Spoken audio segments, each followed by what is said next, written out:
네, 여러분 안녕하십니까? 저는 아트인문학이라는 이름으로 미술 좋아하시는 분들과 또 인문학에 관심 있는 분들과 만나고 있는 김태진이라고 합니다. 오늘은 여러분들과 함께 미술을 알아야 하는 이유에 대해서 함께 생각을 해볼까 합니다. 그 중에서도 현대미술이 되겠죠. 요즘에 그 셀럽이라고 하지 않습니까? 유명 연예인들이 이제 미술관에 가고 또 미술을 열심히 또 수집하고 그런 것들 때문에 많은 분들이 또 미술에 관심을 갖고 계신 것 같아요. 그 중에서도 가장 유명한 사람은 우리 시대에 또 제일 잘 나가는 BTS의 리더죠. RM이라고 하는 그 친구가 자기 인스타그램에 미술 감상하고 있는 자신의 모습을 자주 올리는데, 단순히 이제 보여주려는 그런 목적이 아니라 상당히 미술을 좋아하는 것으로 알려져 있습니다. 그리고 이제 수많은 연예인들이 미술 애호가인 것이 또 알려져 있죠. 그렇다면은 요즘 왜 이렇게 미술을 좋아하는 그런 사람들이 많이 늘어나고 있는 걸까요? 여러분, 미술에 관심을 가져두면은 무엇이 좋은가 이제 그렇게 생각할 수 있는데, 그 중에 우리가 생각해 볼 수 있는 것은 일단은 미술 작품들이라고 하는 것들이 이제 투자 가치가 있다는 점이 되겠죠.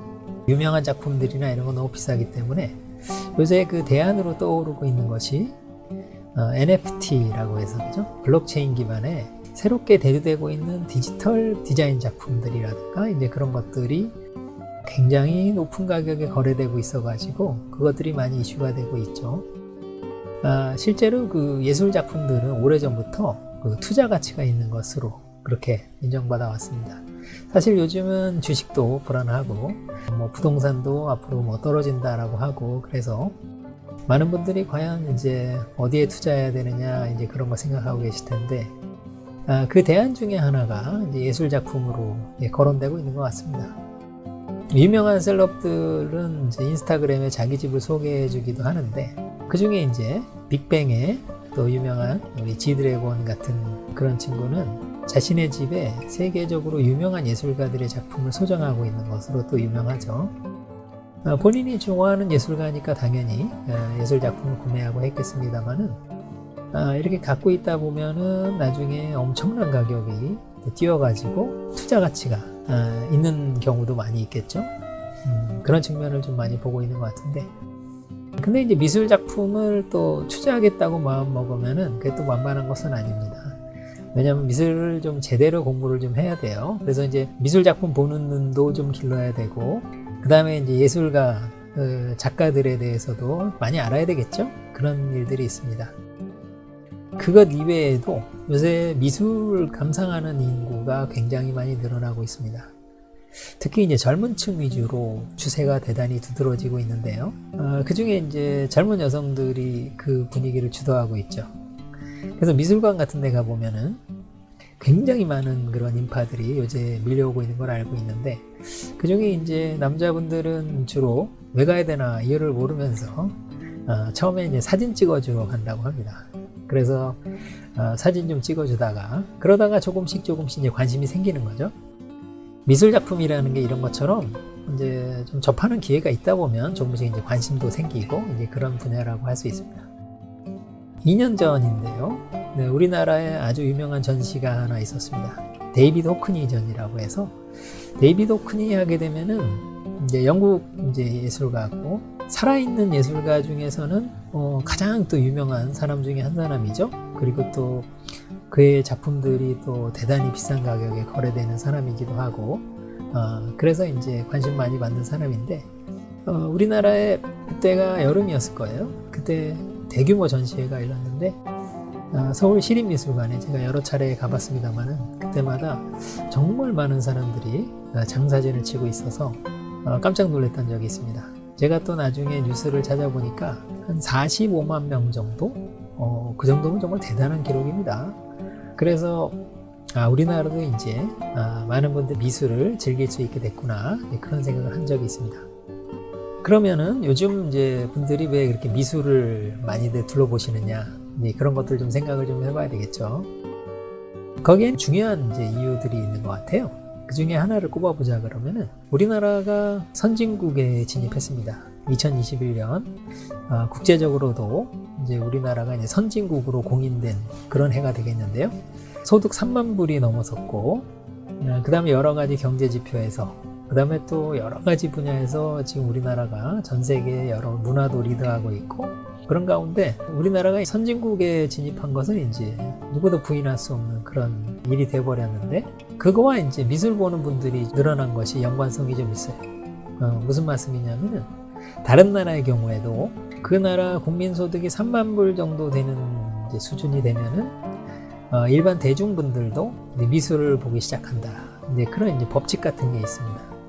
우리나라도 거기에 예외 없이 딱 들어맞는 경우라고 할 수 있는데요. 사실은 지금부터 한 20여 년 전만 하더라도 미술을 하게 되면은 미술 전문가들만의 영역이죠. 그래서 이제 예술가, 평론가, 갤러리 하시는 분, 수집가 이런 분들만의 영역이고, 굉장히 부유한 사람들만 또 관심을 가질 수 있는 것으로 그렇게 인식이 됐었죠. 그러다가 지금이 이제 2020년대가 돼서 그 전후로 상당히 대중화가 되고 있다라고 얘기할 수가 있어요. 뭐 미술관 같은 경우에 아까도 말씀드렸듯이 그 관람객 숫자가 그 이전과 비할 수 없이 많이 늘어났습니다. 그리고 미술품 수집에 관심을 갖는 분들도 굉장히 많이 늘어난 그런 상황이죠. 우리가 이런 것들을 우리나라 이제 소득 수준이 높아지는 것과 비교해서 생각을 해볼 수가 있습니다. 그만큼 미술은 이제 특별한 사람들만의 영역이 아니라 이제 일반 사람들도 즐기는 그런 영역이 되었다. 이제 우리가 생각해 볼 수 있겠는데, 사실 그것보다 이면에 더 중요한 이유가 있다고 할 수 있어요. 무엇이냐면은 이제는 미술을 알아야 하는 시대가 되었다는 거죠. 미술은 왜 알아야 할까요? 사실 우리가 20세기에 정말 못 사는 나라에서 열심히 노력해가지고 이제 밥 먹고 사는 나라로 이렇게 성장하는 과정에서는 미술에 관심을 가질 여유가 없었습니다. 그렇죠? 그래서 그 당시에는 이제 수학하고 과학 열심히 하는 거고, 기술을 열심히 익혀가지고 다른 나라 물건 열심히 베껴가지고 빨리빨리 만드는 거죠. 그런 식으로 해서 성장했다. 우리가 이렇게 얘기해 볼 수 있을 것 같아요. 그런데 이제 상황이 많이 바뀐 거죠.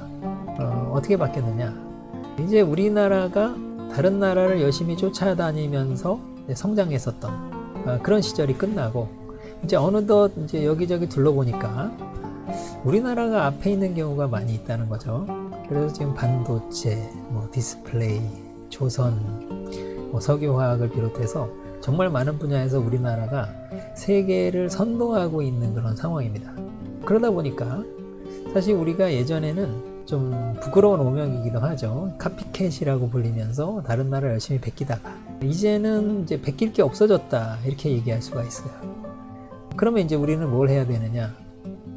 이제 우리가 새로운 무엇인가를 만들어내야 되는 거고, 그걸 통해서 다른 나라의 기준이 되도록 해야 되겠죠. 그래서 이제 여러분 요즘 귀에 못이 박히도록 듣는 이야기가 있습니다. 창조적 사고를 해야 된다, 이런 얘기 많이 하잖아요. 그런 시대 배경이 있는 거죠. 그러니까 지금은 예전처럼 수학, 과학을 해야 될 필요가 없다는 얘기가 아니라, 수학, 과학 또는 경제, 경영 이런 것들이 과거 시대에는 거의 절대적으로 중요했었다고 한다 그러면은, 이제는 거기에 더해서 무엇이 가미되어야 되나요? 이제는 보다 창조적인 사고가 요구된다는 걸 알 수 있죠. 그러면은 어떻게 하면 보다 더 창조적 사고를 할 수 있느냐라고 했을 때, 우리가 이제 교과목으로 배우고 있는 것들을 여러 가지를 한번 꼽아보세요. 그 중에 창조적인 영역에 가장 가까운 것은 무엇일까? 이렇게 생각해 보면은 당연히 이제 미술이라는 걸 알 수 있어요. 그 미술 중에서도 과거의 고전 미술을 우리가 지식적으로 배우는 그런 영역보다는 아주 치열하게 새로움을 만들어가고 있는 현대 미술에 관심을 가지는 것이 필요하다, 이렇게 얘기해 볼 수 있을 것 같아요. 그러면은 그 창조적이라고 하는 것이 무엇인지, 그죠? 그 다음에 어떻게 창조적이 될 수 있는지, 그래서 남들이 생각하지 못하는 것을 보는 눈, 그죠? 그 다음에 이제 어떻게 하면 보다 특별하게 될 수 있는지, 그런 것들을 치열하게 고민하는 그런 영역이 미술의 영역이죠. 그러다 보니까 우리가 사실은 앞으로 21세기에 무슨 공부를 해야 되느냐, 그런 면에서 좀 막막해지기 쉬운데요. 과거와는 달라야 한다는 것에 많은 분들 공감하실 거예요. 과거처럼 열심히 정보나 지식을 열심히 외우면 되겠습니까? 라고 했을 때 다들 아닌 것 같은데, 이렇게 고개는 갸우뚱해지는데, 그렇다면 대안이 뭘까요? 라고 했을 때 모두들 한 목소리로 창조적인 사고를 할 수 있어야 되겠죠? 라고 얘기하는 거죠. 저는 그 창조적 사고를 할 수 있는 여러 가지 방법이 있겠지만 저는 그 중에 하나로 미술이 대단히 훌륭한 그런 공부 방법이 될 수 있다라고 확신합니다. 그래서 우리나라가 현재 21세기 정보화 시대 혹은 4차 산업혁명 시대라고도 하죠. 이런 시대를 살아가야 되는 지금 사실은 많은 이제 유명 인사들도 미술에 관심을 갖고 있고 젊은 대중들도 미술관을 찾고 있는 그런 시대. 여러분 이게 그냥 있는 일이 아니고요. 상당히 필연적인 일이다. 저는 그렇게 생각합니다. 그 얘기는 뒤집어서 얘기하면 뭐냐면은 이제 우리 모두가 미술을 좀 알아야 하는 시대가 되었다. 그런 얘기죠. 그래서 단순히 그러면 뭐 미술관 좀 다니고 이제 공부 좀 하면 되느냐? 그거는 이제 시작이라고 할 수 있을 것 같아요. 그래서 우리가 미술이라는 것과 좀 친해지는데 그래서 결국 우리는 뭘 해야 된다는 거냐? 라고 물으신다면 저는 이렇게 얘기해 볼 수 있을 것 같아요.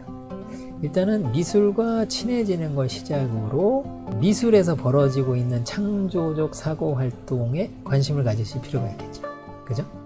그래서 창조적 사고의 여러 수많은 예들을 우리가 접하면서 그들의 창조적 작업들 이런 것들에서 좀 많은 영감을 얻어야 되겠죠.